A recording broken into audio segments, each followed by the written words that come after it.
pessoal, tudo bem?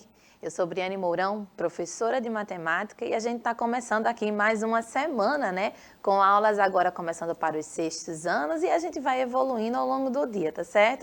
Eu espero que vocês tenham aí passado um final de semana bem legal e estejam preparados para a gente começar adquirindo um pouquinho de conhecimento, né? Sejam bem-vindos e bem-vindas mais uma vez à nossa aula, alunos e alunas, professores e professoras, colegas aqui da rede. Afinal de contas, a aula é feita para vocês, tá certo? Para que a gente consiga trabalhar um pouquinho junto, né, dentro da aula, trazendo aqui o aplicativo como ponto de interação, eu tenho hoje a ajuda da ilustríssima professora Vivi aqui para me ajudar. Vou passar a palavrinha para ela fazer os comentários iniciais e falar um pouquinho sobre o app. Oi, gente, é um prazer estar nessa aula da professora Briane, feita com tanto carinho para vocês. Olha, se vocês já fizeram o login no app, porque eu tô aqui prontinha para receber as perguntas que vocês tiverem a fazer sobre essa aula. Então, não fiquem tímidos, não se acanhem, falem comigo que eu adoro conversar, tá certo? Vamos voltar para a aula da professora Briane, que vai ser, ó, maravilhosa. Para ajudar, a Billy já colocou aí na sua tela, né, o QR Code tanto do Android quanto do iOS. Você acessa esse QR Code, vai para a lojinha, faz o download do aplicativo e para você entrar e conversar aqui com o Vivi e comigo, você coloca a sua matrícula para o login e a sua senha vai ser a data do aniversário com 8 dígitos, tá certo? Professora Vivi, seja bem-vinda à aula de matemática com os comentários atrelados aqui ao português. Tem tudo a ver com a aula de hoje, gente. Para ajudar com essa interpretação para a língua brasileira de sinais, hoje eu conto com a presença aqui do Plínio, né, gente? Sempre ajudando para que a gente consiga agora trazer esse conhecimento também de maneira mais acessível, tá bom? E é muito bom poder contar com esse pessoal que ajuda a gente aqui. O formato da nossa aula, como você está percebendo agora, né, é digital, podendo ser assistido pela TV ao vivo e depois verificado lá no YouTube através aí do aplicativo ou também do seu celular, do seu computador, fora da rede. O bom do aplicativo é que você tem os dados patrocinados e aí você não paga para poder acessar esse banco de aulas, né, que você pode fazer a revisão, tá bom? O YouTube está com essa carinha aí. Hoje pela manhã já olhei, está com mais de 9.000 inscritos, então a gente tem aí um acrescente. Que bom que a gente está atingindo cada vez mais gente aqui na rede. E se você tiver algum colega que ainda não tem acesso, fala para ele para se juntar aqui com a gente, tá bom? Bom, né? Hoje, mais rápido do que nos outros dias, vou aliviar um pouquinho, né, para a Plínio também descansar. A gente teve os avisos iniciais e aí eu peço que você agora pegue o seu caderno aí, o seu lápis, para a gente começar a fazer algumas anotações, tá certo? A gente vai falar hoje de um tema que é bem interessante, bem legal e aplicável a qualquer área do conhecimento. Mas eu conto muito com a ajuda da professora hoje de português, porque a gente vai ter que ter algum cuidado para explorar esse tema, tá bom? A gente já falou sobre algoritmo em outras aulas, né? Aí tem um bonequinho mexendo no computador, prestando atenção no que ele está fazendo. E aí o que a gente começa a trazer com essa ideia? O que seria um algoritmo? Quando a gente escuta essa palavra, pensa em ficção científica, pensa em linguagem de computador, que é também isso. Só que quando a gente fala essa palavra, a gente tem um erro de associar apenas a esse tipo de situação, quando, na verdade, o algoritmo é simplesmente uma receita para executarmos uma tarefa ou resolver algum problema. Então, vê, diante do nosso contexto, a gente pode chamar de problema tudo aquilo que gera a necessidade da gente tomar uma atitude, da gente fazer algo diferente, voltado para resolver aquela situação, para melhorar aquela situação, né? Então, a gente começa a perceber que essa palavrinha problema não necessariamente é uma coisa ruim, mas é algo que eu preciso fazer diferente ou que eu preciso resolver, tá certo? Aqui eu trouxe uma tirinha pelo nosso amigo William, né, lá do Humor Consciência, que cede aí a possibilidade da gente utilizar esse recurso. E ele diz assim, ó, a gente já viu essa tirinha em outro momento, né? Pai, aprendi na aula de matemática que algoritmo é um modo de fazer uma coisa. E o pai diz, é por isso que você está todo pimpão, querendo um videogame novo, né? Aí o filhinho disse, sim! E o pai, então, me mostre um algoritmo para você tirar boas notas. Aí o filho, será que existe um algoritmo para enganar os pais? Você é filho, com certeza encontrará uma sequência finita de regras que permitem resolver este problema, disse o pai. O filho, o que ele quis dizer com isso? E aí o pai diz, Nada de videogame, né, gente? O pai acabou de definir aí o que seria um algoritmo e o menininho que chegou todo feliz, dizendo que sabia o que era, no final das contas ele perguntou, sim, o que é isso? O que é essa sequência finita de regras que permite resolver esse problema? Então, quando a gente começa a perceber a necessidade de entender o algoritmo, de repente ele tinha entendido só a palavra, ou naquela hora tinha entendido o que era essa sequência. Mas quando chegou em casa, de uma maneira informal, o pai conversando com ele e brincou com essa definição, o filho disse assim, poxa, não entendi muito bem o que é isso, né? E aí acabou que, perdeu a oportunidade de ganhar o videogame, tá certo? Mas eu quero trazer para a gente uma situação do cotidiano, para que a gente entenda de fato esse algoritmo aplicado no nosso dia a dia, tá? Eu vou ficar aqui do ladinho, tá, Billy? Só para enfatizar. Olha aqui, essa setinha está apontando para mim mesmo. Pode deixar normal, Billy, me aparecendo. Aqui, isso. Porque esse daqui é o finalzinho desse algoritmo, da minha rotina pela manhã. Pode ser alguma etapa invertida aí na sua vida, mas normalmente a gente acorda, a gente faz a nossa higiene pessoal, toma o banho, escova o dente, toma o café da manhã e, no meu caso, saio para trabalhar e chego aqui no estúdio do Educa Recife e consigo ministrar a minha aula. Então, se a gente for colocar essa sequência organizada, é possível que uma etapa possa vir antes da outra, ou repetidas vezes, né? Porque depois que a gente come, a gente tem que escovar o dente novamente. Ops! Então, já tem uma correção no meu algoritmo aí, ó. Mas a ideia é que a gente consiga perceber que, para que a gente consiga executar uma tarefa, por mais simples que seja, a gente coloca uma ordem nessa execução, né? Normalmente, a gente tem a rotina pela manhã bem parecida. Talvez eu para trabalhar, você para estudar ou assistir a nossa aula. Mas aí você desperta, acorda, faz a higiene pessoal, toma o café da manhã e sai para trabalhar, no meu caso, né? Então, a gente executa a atividade nessa sequência. Será que se eu acordar e sair para trabalhar alguma coisa no meio do caminho vai ficar muito estranho, né, gente? O cabelo da professora não vai estar assim. Então, você começa a pensar que, normalmente, a gente tem aí a possibilidade de inverter uma ou outra etapa da sequência, mas, a grosso modo, essa sequência ela é feita de maneira a resolver o problema. E qual que é o problema? A gente não pode levantar e sair para trabalhar. Vai ser um negócio meio esquisito, professora Vivi. Então, a gente começa a pensar nessa estrutura. Olha aí, saímos de uma situação do nosso dia a dia que exige determinada organização, as etapas sendo resolvidas, né, sendo executadas numa ordem lógica, numa sequência que faz o sentido, e aí a gente começa a trabalhar agora com essa formalização. Isso seria o algoritmo de uma rotina, um algoritmo bem chutinho, né? Porque a gente não está detalhando muito, mas seria um algoritmo de uma rotina matinal, de como que a gente se comporta pela manhã, para que a gente consiga ao menos chegar na atividade ali final desse primeiro momento. Até porque a gente tem aí essa vida cíclica, né? Então, normalmente, a gente faz não de todo jeito e não do mesmo jeito, porque somos humanos, mas a gente faz normalmente a mesma rotina de manhã, principalmente essa rotina do ir trabalhar. Então, a gente segue uma sequência. Vou trazer aqui a professora Vivi rapidinho para ela falar da sequência matinal dela e ver ali como é que está o chat. Diga lá, professora. Olhe, até mesmo os desorganizados têm uma sequência, viu? Então, não me venha dizer que você não sabe qual é a sua. Eu perguntei para eles qual era a sequência deles, acordando, né? Ninguém me respondeu até agora, mas eu vou lhe contar a minha. É bem parecida com a da professora Briane, mas eu faço tudo nas carreiras. Tudo nas carreiras. Então, fica... Às vezes sai uma coisa assim, desorganizada, outra coisa não. Para falar dos meninos, os meninos estão aqui, professora, acompanhando a sua aula, muito animados. E isso me lembrou muito os tutoriais, né? A gente puxando para português, obviamente, né? Porque a matemática e português a gente conversa aqui, ó.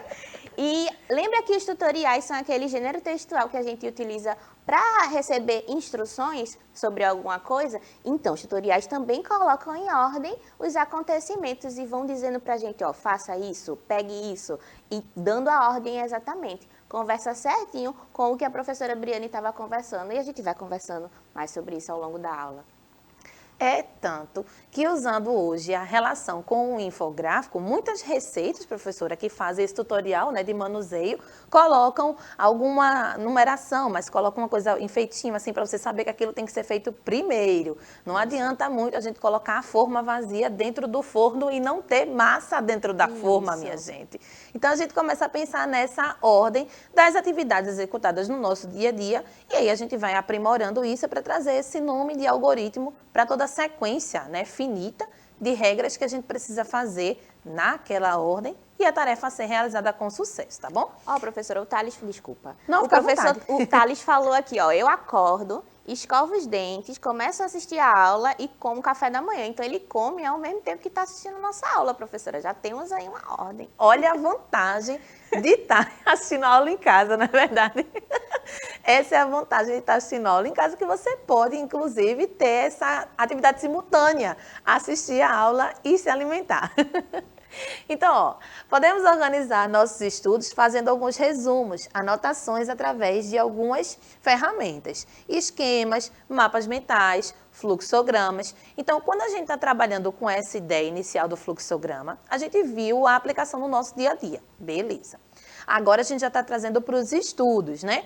De repente, professora Vivi traz aqui alguma parte do português que é muito técnica e que tem várias classificações. Quando a gente fala de substantivo, por exemplo, a gente tem várias classificações para o substantivo. Então, você já verificou, tipo, um mapinha mental, que você coloca aquela ideia inicial ali no centro e começa ramificando para que você entenda que aquele ali é o assunto principal que você vai falar, né? E aí que você vai puxando as informações daquela informação mais principal, daquela informação que é o centro daquele momento de estudo. Então, para usar o fluxograma, você não precisa necessariamente trabalhar com matemática, né? O mapa mental é um tipo de fluxograma, onde a gente tem uma configuração específica, mas dá para a gente utilizar isso em qualquer área, na verdade, em qualquer coisa, né? A própria escalação de um time de futebol exige uma organização e, às vezes, até uma hierarquia, que exige essa posição de ordem. Então, você já viu lá que sai os tracinhos ligando os jogadores ao técnico, as posições que eles ocupam, isso também é um tipo de apelo visual, né? Que chama a gente a organização do que ele colocou em cada lugar, e aí a gente consegue visualizar isso através da ligação entre as linhas, a posição que eles ocupam. É bem interessante quando a gente começa a perceber a técnica por trás de uma coisa que a gente deliberadamente, né, no nosso dia a dia, sem fazer muito esforço, de tanto a gente ver esse tipo de informação visual, a gente já tem, ó, a rapidez da leitura. E agora a gente está vendo a técnica dessa confecção, tá? Então, vamos dar uma olhadinha aqui, ó. Esses daí são vários tipos, né, de apelos visuais que a gente pode ter, seja através ali de uma hierarquia, ó, como eu falei anteriormente, a gente tem alguém ou alguma coisa que está no centro, poderia ser aí o nosso substantivo, puxando aí várias classificações para eles.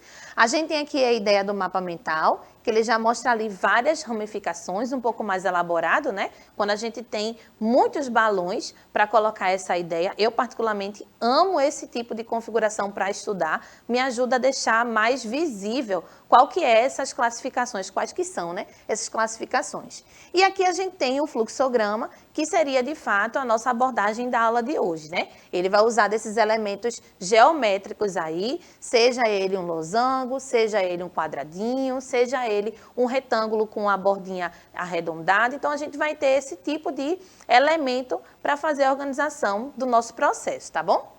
E, finalmente, a gente vai entrar, de fato, aí no nosso conteúdo, chamando de fluxograma, beleza? Olha o que eu tenho aqui, gente. Eu tenho uma ideia inicial de um processo para se procurar um objeto. Então, você vai começar, procure o objeto perdido. A próxima atitude, a setinha está apontando para baixo. Pergunta, você encontrou? Se sim, você para de procurar. Se não, você vai verificar se você realmente precisa daquele objeto. E aí, se você precisar dele, você volta para o início do fluxograma e começa procurando de novo.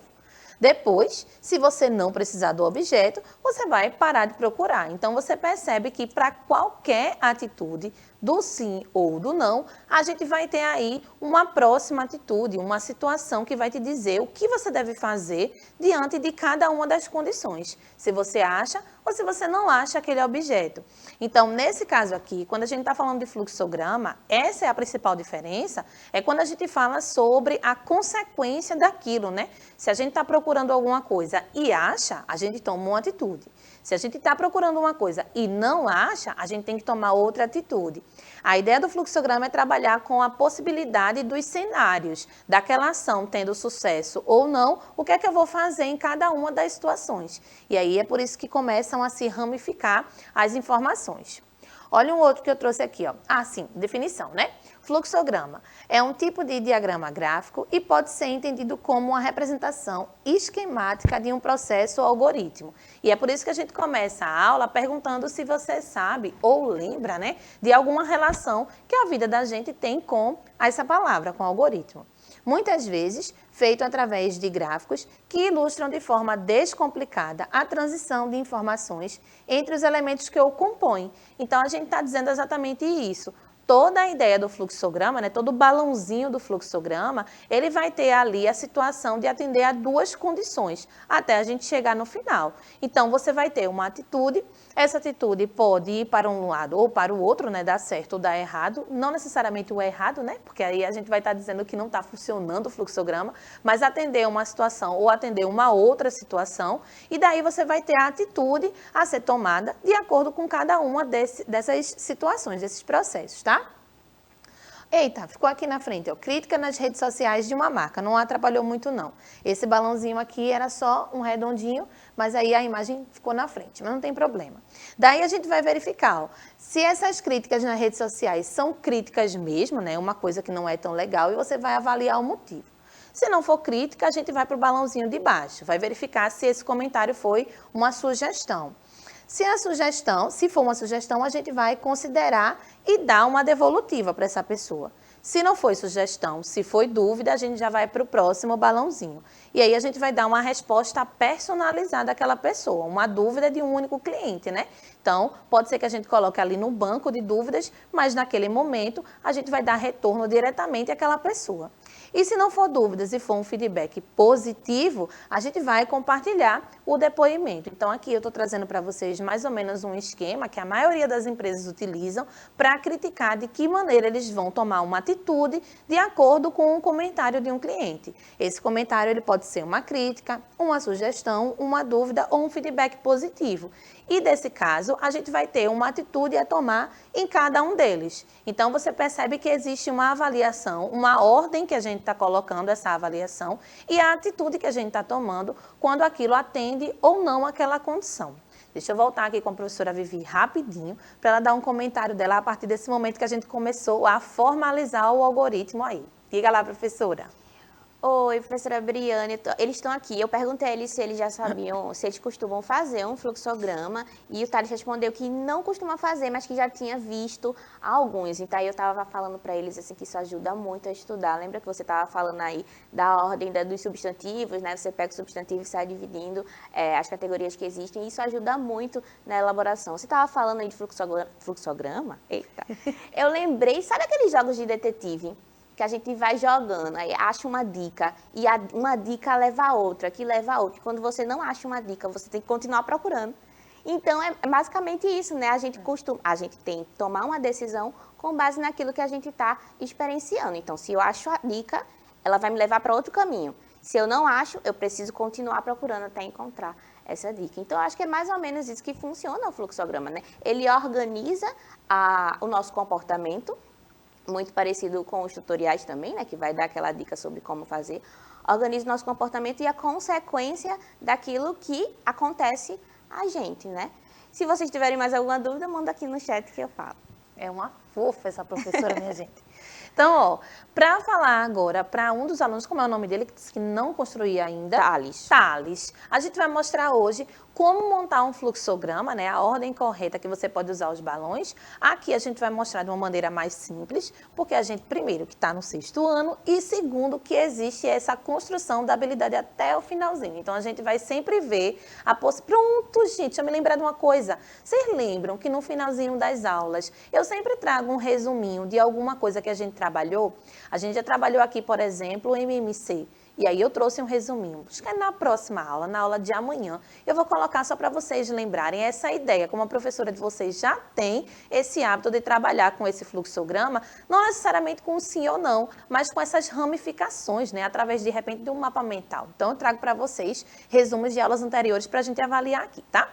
Mas, voltando aqui para o nosso tema, para o nosso conteúdo, a gente vai agora entender como que a gente faz para montar um fluxograma. Então, vamos dar uma olhadinha aqui, ó. Primeira ideia é que a gente vai ter que definir as etapas, né? A ordem que esse processo vai acontecer. Normalmente, a gente faz isso através de uma lista, né? A gente enumera. De repente, se parece um pouco mais com o gênero que a professora Vivi trouxe do tutorial, de a gente colocar a ordem que o processo vai acontecer, de repente, arrumar essa ordem, né? Verificar que a atividade que a gente ia fazer pela quarta posição é mais interessante ficar na segunda, e aí a gente vai arrumando isso, tá certo? E a segunda coisa é usar as formas, né, as legendas que estão aqui embaixo, para a gente montar. Então, eu coloquei um resuminho mesmo, para você entender inicialmente como é que a gente vai trabalhar com isso. Ó, se a gente tiver essa partezinha aqui, que parece, né, um retângulo mais achatadinho nas bordas, né, parecendo um círculo nas bordas, a gente vai ter o início ou o fim do processo.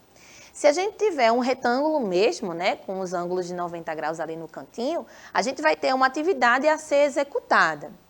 Se a gente tiver um losango, a gente vai ter um ponto de decisão ali. A gente vai se perguntar de alguma atitude para ir para um lado ou para ir para o outro, né, dependendo do que acontecer. E a setinha, essa parte eu acho que fica bem tranquila, porque a gente já viu em outros processos, vai ser a direção do fluxo, né? De que maneira a gente vai conduzir do início ao fim esse fluxograma, tá certo?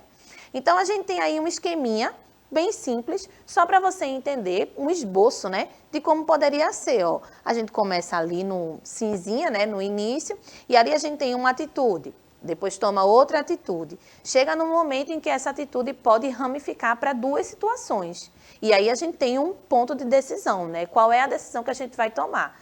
Toda decisão vai gerar pelo menos duas situações, tá? Uma que atenda e uma que não atenda àquela pergunta, né?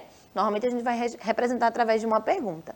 E daí a gente vai, em cada situação, ter uma atitude para o sim ou para o não, e finalizar esse processo, tá bom? Então, basicamente, a gente tem aí a estrutura de uma possibilidade de montar um fluxograma, tá? Um exemplo aqui, ó, eu tenho um cálculo de estacionamento que é feito seguindo essas regrinhas. Até 10 minutos o estacionamento vai ser gratuito. De 11 minutos, a 2 horas, a gente vai pagar um valor fixo de R$5 e acima de 2 horas vai ser esse valor fixo mais R$1 por hora ou fração de hora, né? Então, a gente vai pagar R$1 a cada vez que a gente exceder a próxima hora. Então, vamos dar uma olhadinha aqui. Ó, a ideia é, a gente chegou, é o início, né, do nosso fluxograma. E aí, a primeira pergunta é, olha aí o ponto de tomada de decisão, passou de 10 minutos? Se sim, a gente vai continuar na linha horizontal. Mas se não, o nosso processo se encerra e a gente não paga nada. O estacionamento fica gratuito, tá bom? Daí, se a gente passou de 10 minutos, a gente vai para a próxima situação, que também é uma tomada de decisão, né? Passou de 2 horas. Se não, a gente vai pagar um valor de R$5 e encerra o fluxograma aí, encerra o ciclo aí, né? Mas, se a gente passou de 2 horas, a gente vai ter que seguir esse finalzinho. Pagar R$5 mais R$1 por cada hora que a gente for excedendo aí esse valor, tá certo? Então, a gente começa a perceber que até uma simples situação do dia a dia, que é um estacionamento, por exemplo, que a gente vivencia com bastante frequência, a gente pode trabalhar com a ideia do fluxograma para mostrar de que maneira esse valor vai ser cobrado, né? Quais são as condições que eu vou considerar para verificar o valor a ser cobrado no final, tá certo? E o que é que isso tem a ver com matemática, né, minha gente? A gente já viu que tem tudo a ver com matemática, porque tanto em matemática quanto em outras situações, a gente tem que acompanhar os processos. Mas dentro da matemática existem algumas coisas que chamam a nossa atenção. Por exemplo, quando a gente vai resolver uma expressão numérica, lembra que a gente tem que resolver primeiro as multiplicações e as divisões e depois a gente resolve as somas e as subtrações. Então, a gente já começa a perceber que existe uma ordem certinha para a gente conseguir executar aquele processo. Até para resolver um problema matemático, a gente precisa primeiro prestar atenção nas informações, montar a estratégia para resolver esse problema e ir executando de acordo com aquela estratégia, né? Se a gente fizer determinado cálculo antes e aí aí for considerar esse valor para depois, de repente a ordem vai ficar incorreta e a gente não vai ter a resposta, tá certo? Então, a gente tem aí uma ordem que as coisas precisam acontecer para que a gente consiga, de fato, executar qualquer problema, inclusive matemático. Ó, agora que a gente aprendeu a estrutura de um fluxograma, vamos ver algumas situações utilizando essa ferramenta. Então, a gente trouxe aqui a ideia do par ou ímpar. A gente sempre brincou com essa ideia, né? Criança normalmente brinca muito, até eu brinco com a minha filha. Então, quando a gente está trabalhando com a ideia do par ou ímpar, a gente tem uma sequência lógica que segue na nossa cabeça e mesmo sem entender, a gente está trabalhando com essa noção de condição. Ó, a gente vai escolher um número natural qualquer. E a pergunta é se esse número vai dividir ou não por 2. Se esse número dividir por 2, ele vai ser um número par, né? E se esse número não dividir por 2, a gente já está com outra situação que ele vai ser um número ímpar. Então, vê, um processo simples que tem duas consequências, duas condições, a gente conseguiu escrever através do fluxograma, lembra? Considerando o início, considerando a tomada de decisão, que seria o nosso losango ali, e considerando o fim, que a gente já finalizou com as situações de conclusão, né? O que a gente terminou aí nesse fluxograma com duas condições, tá? Deixa eu voltar aqui para a professora Vivi, para ver se ela tem mais algum comentário ou alguma coisa lá no chat. Professora, tá tudo aqui bem tranquilinho, eles estão interessados em aprender a fazer um fluxograma, eu também, porque eu faço, mas é meio caótico. E aí o seu é muito organizado, sabe? E aí o conselho que eu dou para vocês, meninos, é sigam o fluxo. Importem essa expressão, mas não como aquela pessoa que vai porque todo mundo vai, mas seguindo o seu planejamento, o seu fluxograma, tá certo? É o máximo essa professora, né, gente? Então, olha o que aconteceu aqui. Aqui eu estou detalhando para vocês quais foram as estratégias que a gente utilizou para simplesmente dizer se o número era par ou era ímpar. E é para ser simples no comecinho mesmo, para a gente começar a entender que em qualquer situação a gente pode montar isso, ó. A ação você vai pensar, faça isso, escolha um número. Então, você vai começar já dizendo assim, tá, vamos começar com essa atitude. Depois, você fica em dúvida, né? Porque a gente tem que tomar alguma decisão daquilo. Então, a decisão vem de uma pergunta. E a resposta tem que ser sim ou não. Beleza, Billy? Tem que ser sim ou não, né? E aí, quando a gente tem ali, ó, é divisível por 2, e aí a gente vai ter que criar as consequências disso. Se for divisível por 2, vai acontecer alguma coisa, a gente conclui que o número é par. Se não for divisível por 2, a gente conclui outra coisa e conclui aí que o número é ímpar, tá certo, gente? Bom, né? Eu vou finalizando a aula por aqui. Billy já me mostrou ali, ó, dizendo, olha, a professora tá chegando na sua hora, fazendo assim para mim. Eu queria agradecer, passar a palavrinha à professora Vivi, para que ela se despeça, né? E aí a gente encerra a nossa aula. Diga lá, professora. Minha gente, já acabou, foi muito rápido. E a gente se diverte, e quando a gente se diverte é muito rápido, né? Ó, a Thales e Saulo falaram que jogam par ou ímpar com frequência. Eu também jogo, mas sempre perco. Então é assim. Foi um prazer, uma alegria. Espero poder voltar mais vezes para aula de matemática. Um cheiro. Então, gente, encerro por aqui agradecendo a professora Vivi, agradecendo o Plínio, Billy e Bia, a produção top que a gente tem aqui. A gente se vê na próxima aula. Até mais. Tchau, tchau.